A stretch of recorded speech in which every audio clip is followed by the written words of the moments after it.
Hello everyone, this is Akhil, Mr. Akhil, Assistant Professor Unit of Optometry, Yenepoya deemed to be University.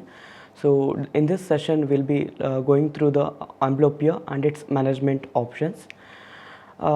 In this session the specific learning objective are at the end of the session the learner will gain knowledge on definition, classification of amblyopia, clinical evaluation and or diagnosis, management of amblyopia. So when we look into the definition of amblyopia, amblyopia is the unilateral or rarely bilateral decrease in best corrected visual acuity. So it is caused by vision deprivation or abnormal binocular interaction for which there is no identifiable pathology of the eye or visual pathway. So when we look into the classification of amblyopia, there are 5 main types. So first one is strabismic amblyopia, and second one is stimulus deprivation. Next we have anisometropic amblyopia. Next it is bilateral ametropic amblyopia and meridional amblyopia. So when we go brief into the strabismic amblyopia, amblyopia in this type of amblyopia is seen in those patients with unilateral constant squint who strongly favor one eye for fixation. So the typical features are grating acuity is better than Snellen's acuity and always unilateral, more often in isotropes than exotropes.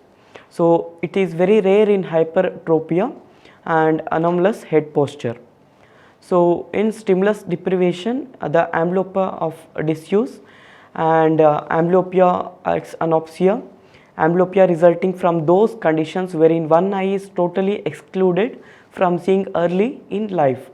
So and monocular congenital or traumatic cataract, complete ptosis, corneal opacity, prolonged patching of the normal eye for the treatment of amblyopia and etc. So the features of this type of amblyopia are it is most damaging and difficult to treat. Amblyopic visual loss resulting from unilateral deprivation is worse than that produced by bilateral deprivation of similar degree. So this is because in unilateral deprivation interocular effects add to the image degradation. And next type is anisometropic amblyopia. So this type of amblyopia is caused by the difference in refractive error between the eyes and may result from the difference of as little as 1 diopter sphere.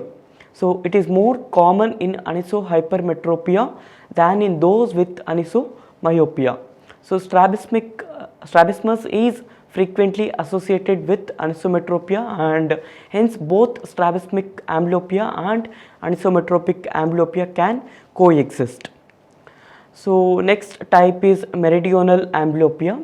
So in patients with uncorrected astigmatic refractive error due to selective visual deprivation at certain special orientation.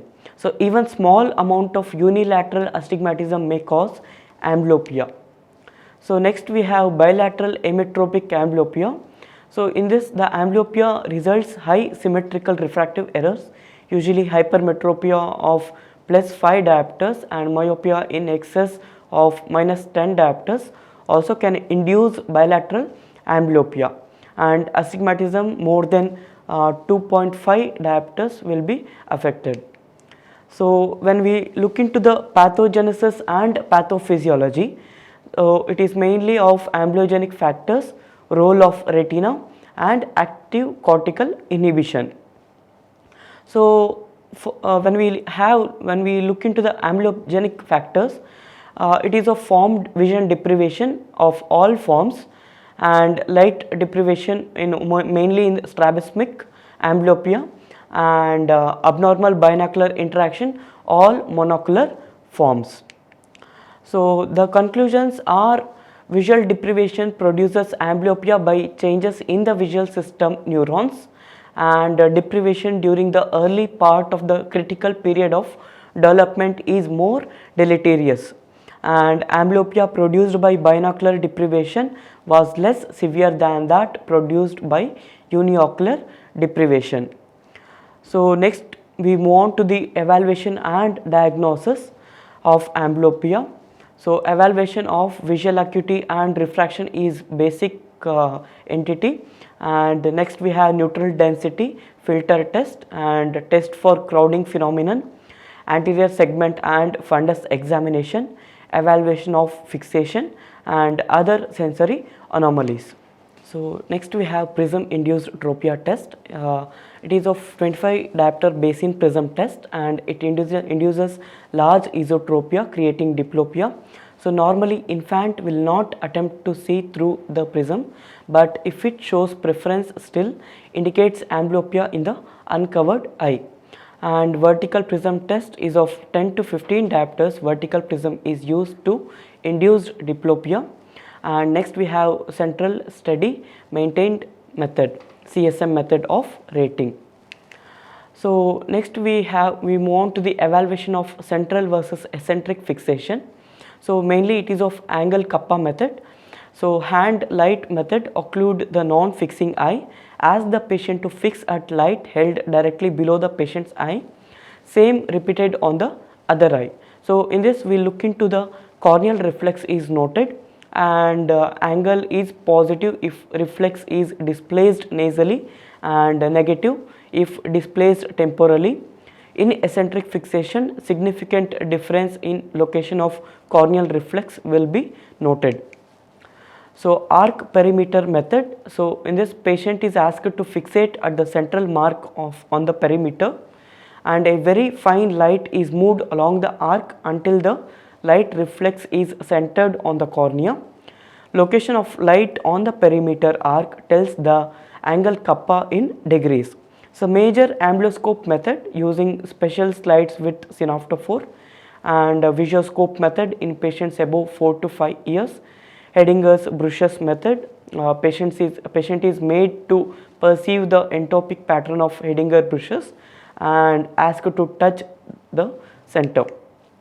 So next we have Maxwell's spot method. In this round dark purplish spot of about 3 arc degrees, it is perceived entopically when the eyes are exposed to homogeneous blue or purple field.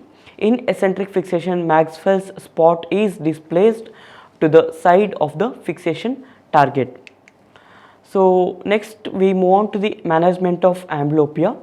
So in this mainly we look into the prevention and early detection and treatment of amblyopia. So when we move on to the treatment, elimination of cause of visual deprivation is very important. Example, congenital cataract, congenital ptosis and corneal opacity. So correction of refractive error and spectacle adaptation should be fully tried before starting occlusion therapy or any other amblyopic management. So correction of ocular dominance. So occlusion therapy, penalization, active stimulation, pleoptics and pharmacological manipulation or any other vision therapy management can be performed. Occlusion therapy. So in this method, patch on skin, gauze, pad and tape, use of Doyne's rubber occluder and opaque contact lens and many other. Timing will be amblyopia treatment studies based on the age of particular condition. The amblyopic timing or the treatment timing will be changing. In children of 3 to 7 years with severe amblyopia, full-time patching produced a similar effect to that of patching for 6 hours a day. And in children 3 to 7 years with moderate amblyopia, 2 hours of daily patching produced same improvement as to that of 6 hours. So in children 7 to 13 years, prescribing 2 to 6 hours of patching can improve visual acuity even if amblyopia has been previously treated. In patient 13 to 18 years, prescribing 2 to 6 hours of patching might improve visual acuity, but not in amblyopia, not if amblyopia treated has already been tried previously. Active vision exercises by amblyopic eye during occlusion. Simple tasks such as joining dots to make drawing, tracing, threading beads, watching television, reading comics may enhance visual improvement. So in patients with visual improvement assessed at monthly follow-up visits, occlusion should be continued till equal vision and equal fixation preference is achieved. So younger the patient, better is the visual improvement. In patients with no improvement on 3 monthly follow-up, further occlusion is unlikely to be fruitful, and management occlusion treatment, once the vision has been equalized, occlusion therapy for 2 to 3 hours has to be continued till at least 9 years. So next we have the penalization. So to force the amblyopic eye to greater use by penalizing the sound eye with the help of glasses and cycloplegic drug. So the prerequisite are eyes should be straight, and indications are as good as patching in moderate amblyopia. So it has two main methods: atropine penalization and optical penalization. So in atropine penalization, near penalization, normal eye is atropinized and fully corrected for distance vision, while amblyopic eye is overcorrected with +2 or +3 diopters. So distance penalization, normal eye is atropinized and overcorrected by 4 to 5 diopters, while amblyopic eye is fully corrected. So total penalization, normal eye is atropinized and under corrected by 4 to 5 diopters, while amblyopic eye is fully corrected. So next we have optical penalization. So prescribing more pluses to sound eye to force amblyopic eye to fix for distance targets. So next we have active stimulation therapy, or we can also call it as vision therapy. So it is mainly using CAM vision stimulator, has been used in the past, and the method is after occluding the sound eye, amblyopic eye is stimulated for 7 minutes by slowly rotating high contrast square wave range of different spatial frequencies, done once in a week.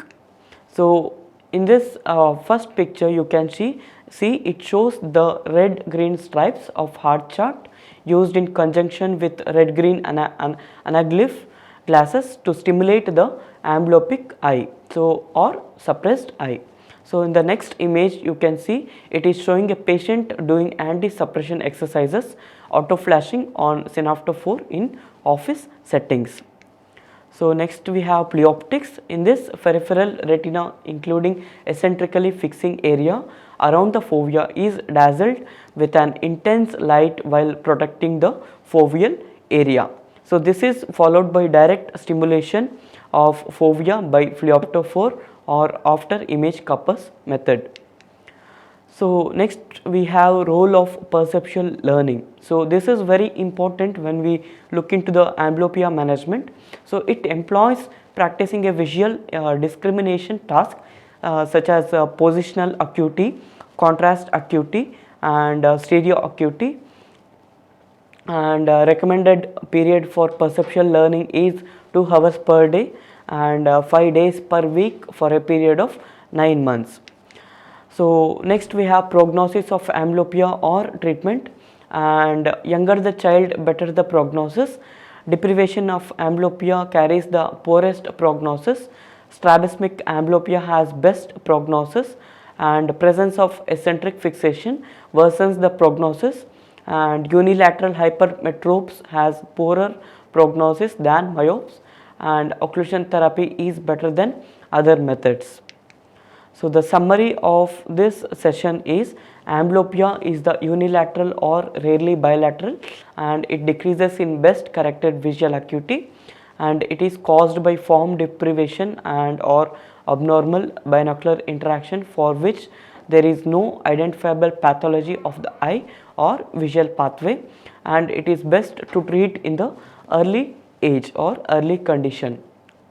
And these are my references from Von Noorden GK, Physiology of the Ocular Movements, Binocular Vision and Ocular Motility. Thank you.